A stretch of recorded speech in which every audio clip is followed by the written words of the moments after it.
Il consigliere Dem Alessandro Del Bianco incassa il sì di Palazzo Ferrofini al suo ordine del giorno sul taglio dei fondi destinati alle aree interne previsto dalla riprogrammazione dei fondi europei. Un sì che impegna la Giunta Stefani a inserire nel prossimo bando del piano casa criteri che favoriscano e valorizzino gli enti appartenenti alle aree interne e a discutere tali criteri in commissione consiliare. Inizialmente 2 milioni e mezzo di risorse destinate a 127.000 abitanti venivano messe in discussione in un calderone generale su tutti i 5 milioni di abitanti del Veneto. È ovvio che in questa situazione a rimetterci sarebbero stati proprio gli abitanti delle aree interne. Questo accordo è stato frutto di un accordo di mediazione, ma è sicuramente un primo risultato importante che ci fa guardare al futuro con una certa soddisfazione. Che cosa era accaduto è presto detto. La rimodulazione del FESR, il Fondo Europeo di Sviluppo Regionale, prevedeva la sottrazione di 2 milioni e mezzo su 8 totali dal fondo dedicato alle 6 aree interne del Veneto per finanziare il nuovo piano casa regionale.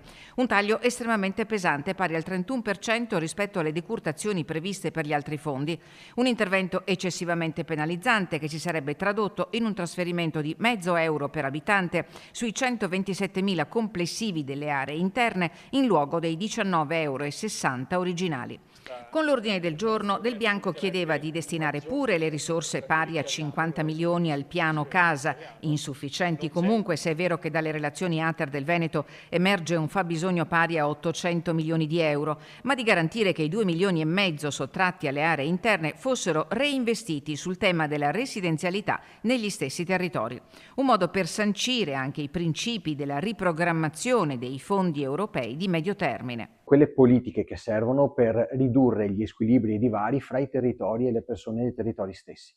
Abbiamo colto l'importante opportunità che c'è dietro a questa riprogrammazione e che sosterremo. Ha affermato il principio di equità territoriale, che tradotto significa che non si possono finanziare nuove misure penalizzando i territori più fragili.